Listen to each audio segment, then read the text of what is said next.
A U.S. warship on Thursday destroyed an Iranian drone in the Strait of Hormuz after it threatened the ship, President Donald Trump said.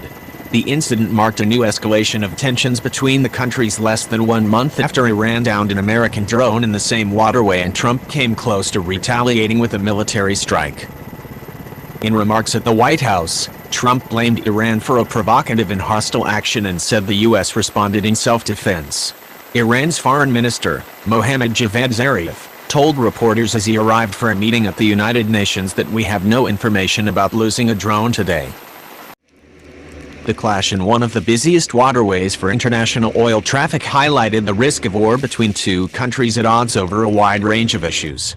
After Trump pulled the United States out of the Iran nuclear deal last year and imposed additional economic sanctions, the Iranians have pushed back on the military front, allegedly sabotaging Saudi and other oil tankers in the Gulf, shooting down a U.S. drone on June 20th and stepping up support for Houthi rebels in Yemen.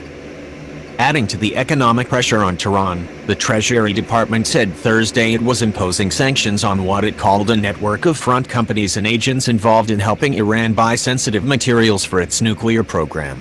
It said the targeted individuals and entities are based in Iran, China and Belgium. Trump said the Navy's amphibious assault ship Boxer took defensive action after the Iranian aircraft closed to within 1,000 yards of the ship and ignored multiple calls to stand down. The United States reserves the right to defend our personnel, facilities and interests and calls upon all nations to condemn Iran's attempts to disrupt freedom of navigation and global commerce, Trump said. The Pentagon said the incident happened at 10 a.m. local time Thursday in international waters while the Boxer was transiting the waterway to enter the Persian Gulf. The Boxer is among several U.S. Navy ships in the area, including the aircraft carrier Abraham Lincoln that has been operating in the nearby North Arabian Sea for weeks. A fixed-wing unmanned aerial system approached Boxer and closed within a threatening range, Chief Pentagon spokesman Jonathan Hoffman said in a written statement. The ship took defensive action against the UAS to ensure the safety of the ship and its crew. Neither Trump nor the Pentagon spelled out how the Boxer destroyed the drone. CNN reported that the ship used electronic jamming to bring it down rather than hitting it with a missile. The Iranians and Americans have had close encounters in the Strait of Hormuz in the past, and it's not unprecedented for Iran to fly a drone near a U.S. warship. In December, about 30 Iranian Revolutionary Guard vessels trailed the aircraft carrier John C. Stennis and its strike group through the strait as Associated Press journalists on board watched. One small vessel launched what appeared to be a commercial-grade drone to film the U.S. ships. Other transits have seen the Iranians fire rockets away from American warships or test-fire their machine guns. The Guard's small fast boats often cut in front of the massive carriers, running dangerously close to running into them in swarm attacks. The Guard boats are often armed with bomb-carrying drones and sea-to-sea and surface-to-sea missiles. Thursday's incident was the latest in a series of events that raised U.S.-Iran tensions since early May when Washington accused Tehran of threatening U.S. forces and interests in Iraq and in the Gulf. In response, the U.S. accelerated the deployment of the Lincoln and its strike group to the Arabian Sea and deployed 4 B-52 long-range bombers to the Gulf state of Qatar. It has since deployed additional Patriot air defense missile batteries in the Gulf region.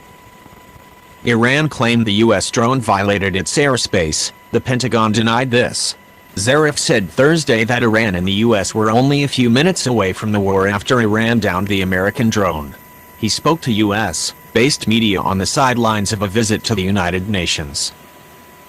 At the meeting, Zarif also said Iran would be willing to move up an Iranian parliament ratification of an agreement Tehran made with the International Atomic Energy Association, one that outlined access to Iranian nuclear sites and other information.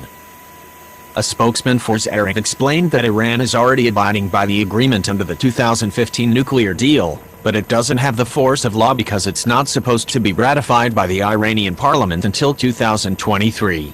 Zarif told reporters that the ratification could come earlier if the U.S. eased sanctions. A senior administration official responded that Trump has repeatedly said he is willing to have a conversation with Iranian leaders. The official said that if Iran wants to make a serious gesture, it should immediately stop enriching uranium and negotiate an agreement that includes a permanent end to Iran's nuclear ambitions, including development of nuclear-capable missiles.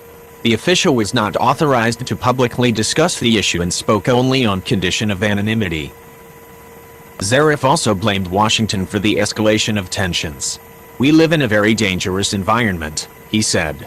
"The United States has pushed itself and the rest of the world into probably the brink of an abyss." Zarif accused the Trump administration of trying to starve our people and deplete our treasury through economic sanctions.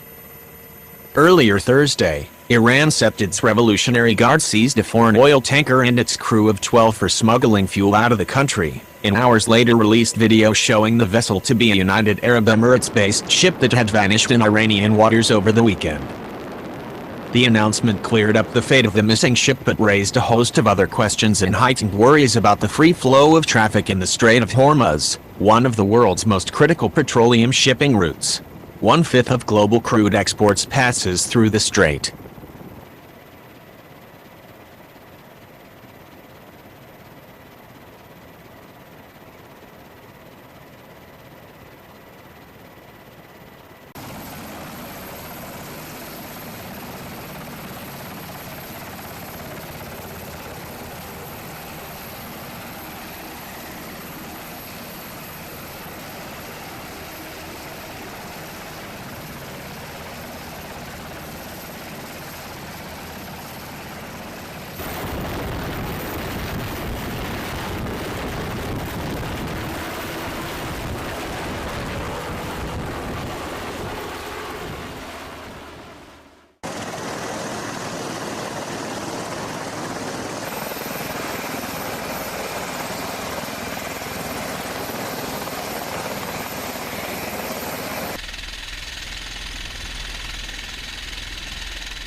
I'd say it was between an angle which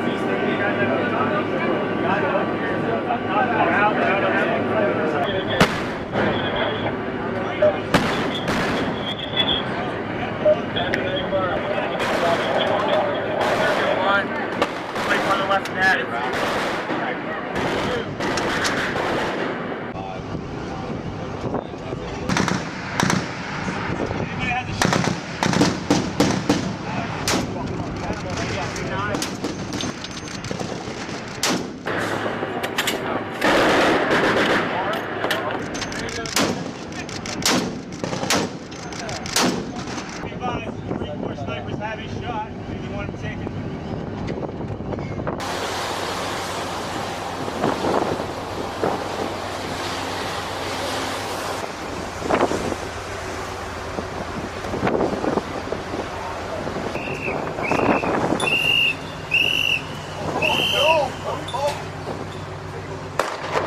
There you go.